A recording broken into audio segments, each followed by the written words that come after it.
Zambia is stunned. A man once hailed as a political strategist, Kelvin Bwalya Fube, popularly known as KBF, has just shocked the nation. In a dramatic turnaround, he has apologized to the people of Zambia for supporting the UPND in the removal of Edgar Lungu from power. But why now?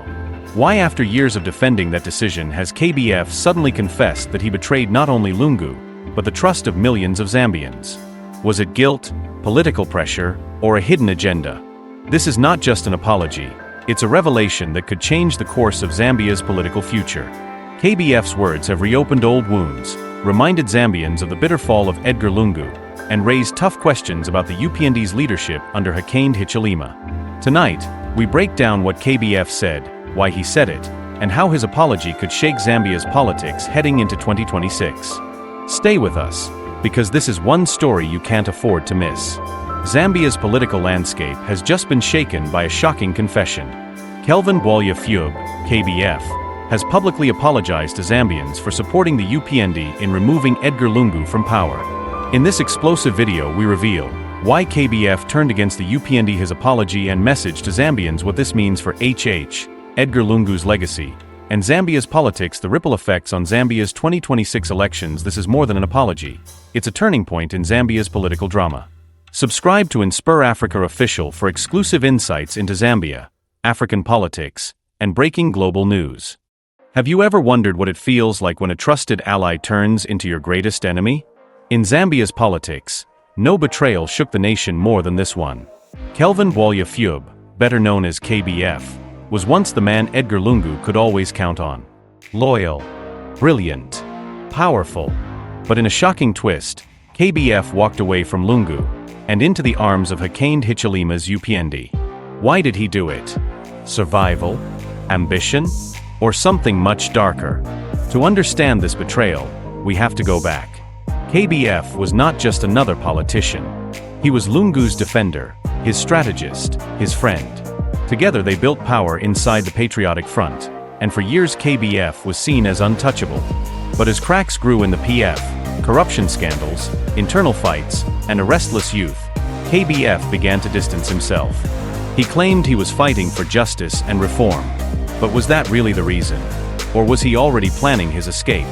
When HH rose to power in 2021, many expected KBF to stand firm with Lungu. Instead, he did the unthinkable. He crossed over. The man who once fought UPND now stood side by side with them. For some, it was a clever move, aligning with the new power. For others, it was pure betrayal. And that word, betrayal, echoed across Zambia. But what pushed him to take that leap? Some insiders whisper of secret meetings, quiet promises, and even personal guarantees from HH himself. Others believe KBF simply saw that PF was a sinking ship, and he jumped before it collapsed. What's clear is this: his move left Edgar Lungu silent. Not a word, not a fight. Just silence. And sometimes silence is louder than rage. Did Lungu know this was coming? Or was he caught off guard by the very man he trusted most? The betrayal wasn't just personal. It shook the foundations of Zambian politics. If KBF could turn against Lungu, what did that mean for the future of loyalty, of trust, of power itself? What really happens inside State House? The place Zambians see as a symbol of power and leadership is also the place where the most secret deals are made. And in the middle of one of those whispers was Kelvin Bwalya Fube, KBF. After turning his back on Edgar Lungu, KBF didn't just disappear into the shadows. No. He walked straight into the beating heart of UPND. But the question is, how? How does a man once branded an enemy of HH suddenly find himself sitting at the same table? Some say it was survival. Others claim it was pure strategy. But those close to the corridors of power whisper something bigger, a pact. Imagine this scène. Behind closed doors, away from cameras, a deal is struck. KBF offers something only he can give: secrets. Insider knowledge about PF strategies, networks, even hidden deals. And in return, protection, a new identity, and perhaps a promise of power in the future. But if such a pact was real, it came at a dangerous cost. Could HH truly trust a man who had already betrayed Lungu?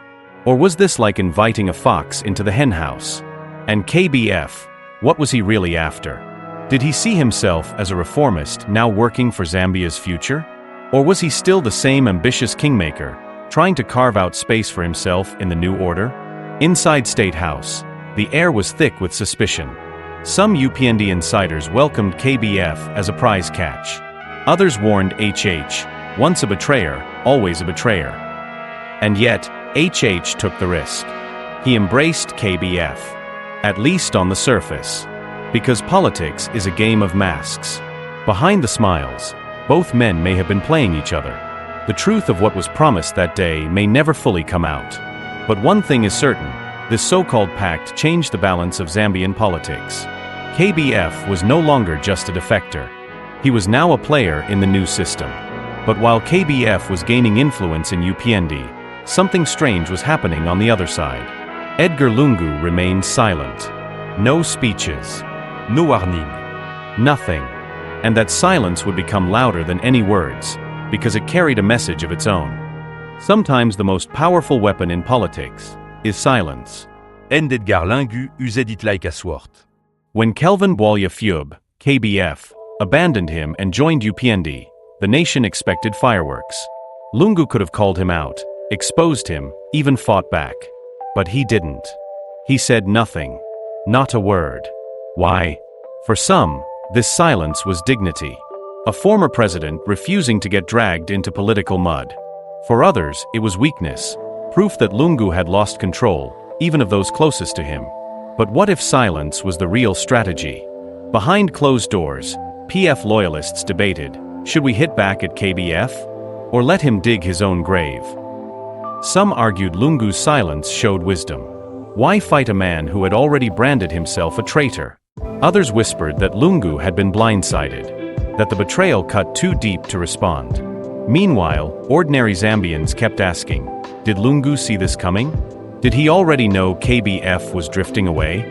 Or was he betrayed in the darkest, most painful way, suddenly, without warning? Silence in politics is dangerous. It leaves space for rumors to grow. And grow they did. Some claimed Lungu had his own secrets to protect, and exposing KBF might expose himself. Others said he was waiting for the right moment, a dramatic comeback where silence would turn into thunder. But the longer Lungu stayed quiet, the more powerful KBF's voice became. Et spoke, et explained, et justified. And in that silence, KBF's betrayal seemed louder. Yet, silence also plants fear. KBF could not be sure what Lungu was planning. PF loyalists could not predict their leader's next move. And UPND had to wonder, was this quiet calm before a storm? The truth is, silence can mean many things. Strategy, weakness, or a storm waiting to break. And then came the moment that shattered the quiet. KBF himself stepped forward. And what he said stunned the entire nation. Because in the next part of this story, we enter the confession, when KBF finally admitted his betrayal and apologized to the Zambian people. What happens when a politician admits the truth in front of the nation? Kelvin Bwalya Fube, KBF, did something many never expected. After turning his back on Edgar Lungu and siding with Hakainde Hichilema, he stood before cameras and made a confession. But this was no ordinary apology. At first, he spoke carefully. His words were heavy, his tone measured. He admitted that mistakes were made, that his choices had hurt not just a party, but a nation. He told Zambians that betrayal is sometimes born out of survival. Out of ambition. Out of fear. And then the line that shook everyone, I wronged President Lungu. I ronged the people who trusted me. But I did what I thought was necessary. Those words hit like thunder. For some, it was a sign of courage. A man willing to face his past, even if it meant humiliation. For others, it was just theater. Too little, too late. An empty speech designed to save face. But here's the real question. Was it a confession or a calculation? Because hidden between those lines, KBF never fully explained why he chose HH's camp. Was it truly about Zambia's future, or about his own survival? His confession raised as many questions as it answered, and Zambians couldn't stop debating. Could this apology ever heal the wound with Lungu? Could it ever erase the feeling of betrayal? Or was it simply pouring salt on the scar? One thing was clear. By confessing publicly, KBF forced Lungu's silence back into the spotlight. The nation turned once again to the former president and asked, will he respond now? Or will he stay in the shadows forever? But just when the storm seemed to calm, another fire began to burn. Because KBF's confession wasn't the end of his story. It was the beginning of a new fight, one that would test loyalty, power, and truth itself. And that takes us straight into our next chapter, the aftermath. When confession spark conséquence, and betrayal demand a price. When Kelvin Bwalya Fube made his shocking confession, Zambia held its breath. But the apology was not the end, it was the spark. Almost instantly, the political ground began to shake. Within hours, radio shows lit up with angry callers. Social media was flooded with divided voices. Some said KBF was brave. Others called him a coward, a betrayer trying to rewrite history. In Lusaka, PF loyalists were furious. They demanded answers. How could a man who once stood shoulder to shoulder with Edgar Lungu suddenly apologize for betraying him? While still standing close to HH, was this real repentance, or just another strategy? But the real storm was not online. It was in the closed rooms, behind heavy doors, where party elders whispered. Could KBF's words reopen old wounds inside the patriotic front? Could his apology weaken UPND's hold on him? Or worse, could it shift the delicate balance of Zambia's politics again? Because make no mistake, in politics, every word has a consequence. And KBF's confession forced everyone, from the grassroots to State House, to pick a side. Meanwhile, ordinary Zambians asked a deeper question: what about justice? If KBF admitted betrayal, what did that betrayal actually cost the nation? Was it just about Lungu, or was it about the future of Zambia itself? And while the debate raged, one man remained silent, Edgar Lungu. The country waited, almost breathless, for his reply. Would he forgive? Would he attack? Or would he, once again, disappear into silence? But silence can be powerful. Sometimes, it speaks louder than words. And in this aftermath, Lungu's silence left a mystery that no confession could solve. Yet, just when people thought the storm was fading, something unexpected happened. KBF's words reached beyond Zambia's borders, drawing in voices from South Africa, Zimbabwe, even the international press. Suddenly, the world was watching this story of betrayal, confession, and political survival. And that brings us to the next chapter, the silence of Lungu. When a leader refuses to speak, does it mean peace? Or does it mean something much darker? In politics, silence can be louder than any speech. After Kelvin Bwalya Fube's confession shook Zambia, the nation turned its eyes to one man, Edgar Lungu. Former president. Former ally. The man KBF openly admitted betraying. But Lungu said nothing. No statement. No interview. No reaction. Juste silence. For weeks, that silence became a mystery in itself. Was it strength, a sign of dignity, refusing to wrestle in the mud? Or was it weakness, proof that Lungu no longer had the power to respond? Inside Lusaka, whisper Grulude. Some claimed Lungu was planning his words carefully, waiting for the right moment to strike back. Others believed he was too wounded, too betrayed, to even bother. But the silence fed speculation, and speculation is dangerous. Supporters who once stood by him felt abandoned. They asked, if KBF could confess, why couldn't Lungu confront the truth? Meanwhile, his critics painted him as irrelevant, a man outplayed by his own former ally. But here's the twist: silence can be a weapon. By saying nothing, Lungu kept KBF guessing. Was forgiveness possible? Was revenge coming? Or was Lungu's silence the loudest judgment of all?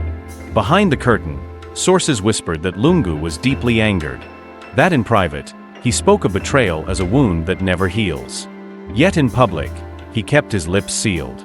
And that contrast only deepened the mystery. For Zambia, this silence left the nation divided. Some prayed for reconciliation. Others feared the silence was only the calm before a political storm.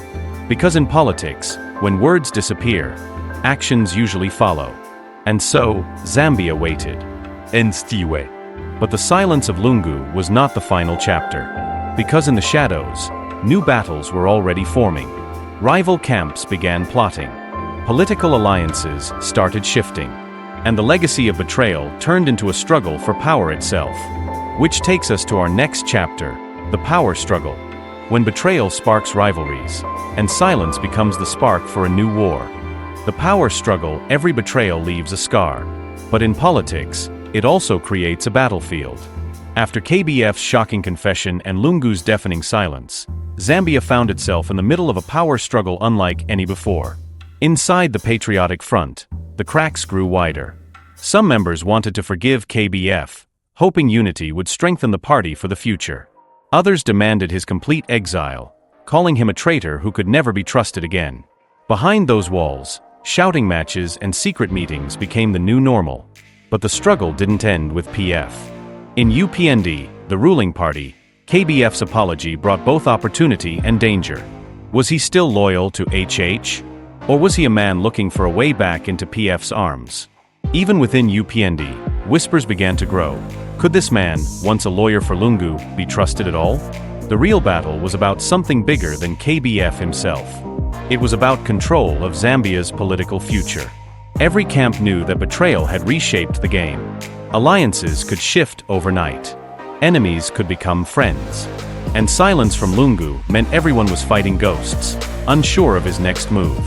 On the streets, ordinary Zambians saw the struggle play out like a drama. Newspapers carried dramatic headlines. Talk shows buzzed with speculation. Social media turned into a battlefield of its own, where every statement from PF or UPND was torn apart. But what made this power struggle dangerous was its unpredictability. No one knew who truly held the upper hand. Was it KBF, whose apology kept him in the spotlight? Was it Lungu, whose silence still cast a shadow over the nation? Or was it HH, quietly watching his rivals fight among themselves? One thing was certain, this was no longer just about betrayal or confession. It was about survival. And in Zambian politics, survival often comes at a price. But the question remained, who would pay it first? And that sets the stage for our next chapter, the redemption or the fall. Can a man like KBF truly come back from betrayal? Or is he destined to be remembered as the one who lost everything? Redemption or the fall, every story of betrayal ends with one question. Can there ever be redemption? For Kelvin Bwalya Fube, KBF, that question now defines his future. After betraying Edgar Lungu, siding with HH, and then confessing publicly, Zambia is divided on his fate. Is he a man on the path to redemption? Or is he spiraling toward his political fall? On one side, there are those who believe redemption is possible. They see KBF's apology as a rare act of honesty in a world where politicians rarely admit mistakes. They argue that if Zambia is to heal, forgiveness must be part of the journey. But on the other side, critics see no way back. To them, betrayal is unforgivable. They claim KBF's confession was not courage but strategy, a calculated move to protect his own career. And in politics, once trust is broken, it is almost impossible to repair. The truth is, KBF now walks a dangerous line. Redemption requires more than words. It requires action. It requires sacrifice. And it requires time. But time in politics moves fast, and the people's memory can be both sharp and short. Meanwhile, the possibility of a fall looms large. If neither PF nor UPND fully trust him, KBF could find himself isolated, caught between two sides that see him as a liability. For a politician, isolation is the first step toward political death. Yet, KBF's story is far from over. Because politics is unpredictable. Betrayers have risen before. Outcasts have become leaders. And sometimes, the very act of falling can spark a new kind of power. So where will KBF's journey end? Redemption or the fall? For now, Zambia can only watch as this story unfolds. A story of ambition, betrayal, confession, silence, and survival. But remember, in politics, every ending is only the beginning of another battle. And that leads us to our next big question. If KBF's future hangs in the balance, what does that mean for Zambia's future? The answer may be even more shocking than the betrayal itself.